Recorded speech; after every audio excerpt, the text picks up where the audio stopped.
BP Sara ang pinag-uusapan natin dito, mga bossing, ano? So ngayon, lagi meron ako sinasabi sa inyo na hindi ako so solid. Hindi ho ako so solid ng alyansa. Dati ang sinasabi ng mga nanonood dito sa atin, Mark, kami solid kami, pasensya na ha. Okay lang po, walang problema. No, yun yung inyong paniniwala eh. Pero ngayon, mukhang nabawasan na yung solid nila, 12-0 alyansa. Alaws ng nongga yata. Simula po nung hearing, no? Nung pagpapasikat ni Manang Aimee sa mga DDS. Na napakaayos naman po ng pagkaka-aresto kay dating Pangulong Duterte, binibigyan ng issue. Ano po? Kaso nga lang mga bossing, kaso nga lang ho mga kababayan, hindi niya mauto yung mga DDS. No? Halata siya ng mga DDS na wala, boto lang natin ang gusto nito, kaya ganyan. Di ba? Ngayon, sabi nung iba, naku Mark, tama ka, pero hindi naman 11-1 na lang kami. Sabi nung iba. 11-1 na lang kami. Yung 11, Alyansa, at yung 1, Heidi Mendoza. Ako ho, mga kababayan, sinasabi ko po sa inyo, si Heidi Mendoza, maitatala ko po ito sa aking balota, mga bossing. Unang-una, habang araw-araw na pinagmamasdan ko, pinapanood ko yung kanyang mga ipinopost doon sa kanyang page, sa Facebook page, mga bossing, na-amaze ako eh. Nakikita ko yung puso niya na sugpuin po. Sugpuin yung pagnanakaw sa gobyerno, mga kababayan. Ngayon, ito ang paliwanag niya, no? About doon sa confidential funds na talagang, ewan ko, hindi ko maipaliwanag. Ayaw ba na ipaliwanag ng Vice Presidente? Or iniiwasan talagang ipaliwanag ng Vice Presidente? Wala eh. Kada po naghihintay tayo ng kanilang paliwanag, ayun, ang isasagot sa atin, putulan po ng ulo. Ang isasagot sa atin ay puputulin ko ulo ni BBM. Kada mako-corner ho, papatay ng tao, ipapapatay si Lisa Marcos, si Bongbong Marcos at si Martin Romualdez. Di ho ba, mga kababayan? Eto, pakinggan nyo po.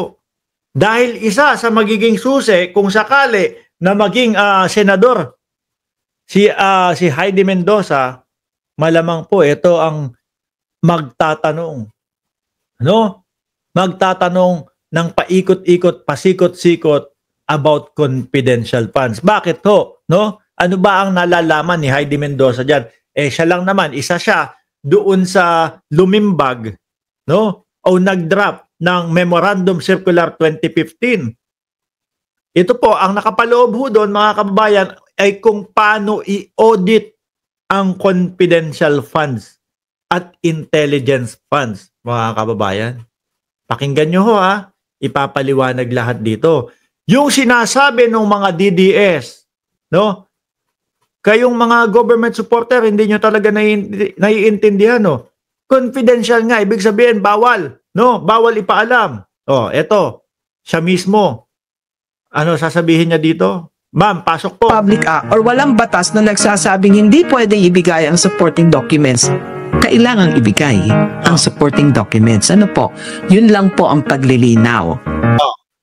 Tingin ko yung sinasabi niya about doon sa supporting documents, mga bossing, doon sa mga Mary Grace Piatos. Kasi 'di ba ang mga DDS sinasabi nila sira yata tuktok nitong mga sumusuporta kay Bongbong Marcos eh. Yung mga ayaw kay Inday Sara Duterte. The word itself, confidential funds. Tapos hihingin nila. Di naging ano daw yung buhay ni Mary Grace Piatos. Nalagay daw sa alanganin. Pero ang pinapaliwanag po sa kanila, mga kababayan, meron pong hiwalay na envelope o meron pong hiwalay na dokumento at doon nakasaad kung sino si Mary Grace Piatos para naman ma-justify na talagang tao yan at hindi lang basta nawala yung pera ng taong bayan. 'Di ba? Boy Tinapay, sabi ni Boy Tinapay, please follow our FB page. Di ba? Kasi kung mga kababayan, kung panay na lang ho, Mary Grace Piatos, wag na natin banggitin si ayaw ni Ma'am Aba yun eh. No, pag binanggit pa natin si Jugs de Asim, ayaw ni, pag inimimwestra ko, ayaw ni Ma'am Aba eh. Oh. Sige na nga. Oh. Yung Jugs de Asim po, na-realize ko lang, Jogang Maasim pala yun. Oh, di ba? Jogang Maasim, yung angat nyo yan. Oh, tapos, ganunin nyo ng konti.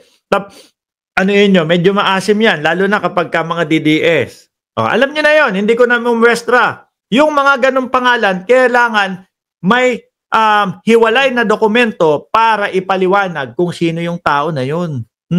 Dahil kung puro ganon lang po, mga kababayan, nako, lahat po ng politiko, no, na meron pong confidential funds, nako mga boss, lahat po yan, mag-iimbento. O sige, ganito, si Ben Tilador, lagay mo, si Ben Tilador. Boss, sino yun? Baka tanongin sa atin, hindi, wag kang mag-alala. No, hindi nila tatanungin, bawal kasi confidential yan. Baka lahat po ng mga politiko na may confidential funds, ganun na lang po ang gagawin. Mag-imbento na lang. Di ba? O, mag-imbento na lang. Sabi ni Iris Joyce, ni Joy Ramirez, hanggang sa umabot na ng may amoy. Ikaw talaga, ma'am. O, kapag kayong ganyang mga diskusyon, napapa-comment ka. O, tuloy, Ma'am Heidi. Now, sa akin nga ho ay alisin na natin yung mga guidelines na yan. Halimbawa, sa Madrid sabi, kung tayo nagpupulong na tagay ang nasa ating gitna, ay tayo nga ay mag-alaman. Ay saan mo ba Sandali, ano daw? Tagayan na to Hindi, pero ina-explain niya Atras natin. ay nagpupulong na tagay ang nasa ating gitna, ay tayo nga ay mag-alaman. Ay saan mo ba ginamit yan? Papayag ka ba ako, ikaw ay asawang? Ay darling, confidential. Ay sasabi, ba? Ay, oo nga, no? Siyempre, hindi. Oh. Hindi pwedeng sabihin na oy, confidential, hindi pwede. Taka, nakang mama ka. Ay, pagsasabi mong confidential, may confidential pa, mabubugbog kang tunay, di ba? Kasi, pera niyong mag-asawa yan, dapat meron kayong tiwala dyan, o di ba? Pardon di mura, hindi ina-expect yan, Yun yung sinasabi ho natin, mga kababayan. Yung mga DDS, pinapaulit-ulit, confidential yan, confidential, hindi dapat ipaliwanag yan. Lalo na, pera ng bayan yan. No? Tayo pong lahat, may karapatan po tayong malaman kung saan po ginastos at kung saan po pumunta yung confidential funds, mga bossing. May naririnig tayo. Magkano yun? 250,000. 250,000 safe house lang. Miski yun man lang, ayaw nilang ipaliwanag, hindi nila ipinapaliwanag kung bakit ganun kalaki yung isang safe house per day, per night. Grabe ho yun. Di ba Victor Manuel, sabi ni Victor Manuel, Heidi Mendoza, ex-COA. Lalo na ho kung pera ng bayan. Sinasabi ho natin na yung audit guidelines na andon, sinasabi na ang ipapakita lang ay certification. Totoo po yun. Pero nakahabol din po dun sa guidelines na kailangan bilang isang kawani ng pamahalaan, kailangan bilang isang kawani ng pamahalaan ay ikaw ay nag-i-introduce or nag-a-adapt ng internal control. Ang ibig po sabihin, kailangan mong palakasin yung control dun sa paggamit ng pera na yon. Yan. Na-explain nyo na ho, Ano yung mga controls na yon? Isa po doon, yung certification. Nakalagay po sa certification na kapag ito ay ni-require ng inspection dahil pag ni-require ng inspection, mayroong pagdudut na raise doon sa initial submission, kailangan gong isubmit ang mga resibo. Meron po ba tayong narinig? O meron po ba silang naipakita na pagpapaliwanag po about Mary Grace Piatos at kung sino-sino pa po? Wala. Basta ang sasabihin nila, mga kababayan, ay pinupolitika nyo kami. Kaya po, kapag kayong mga DDS, napasyal po dito sa ating channel, mga bossing, isa lang po ang sinasabi nila. Wala, pinupolitika nyo lang yan si Inday Sara Duterte. No? Wala, kasi ganyan gustong maging presidente ni Martin Romualdez. Samantalang yung pinagbibintangan nila na gustong magpresidente daw, wala namang sinasabi na magpe-presidente siya. Sila itong, si Inday Sara Duterte tatakbo ng 2028. Si Robin Padilla, vice-presidente ni Inday Sara Duterte. Sila yung ganun No? Kaya siya daw, pinupolitika kami. Explain nyo lahat yan.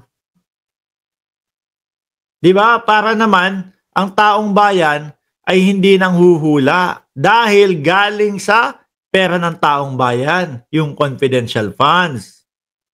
Di ba, mga bossing?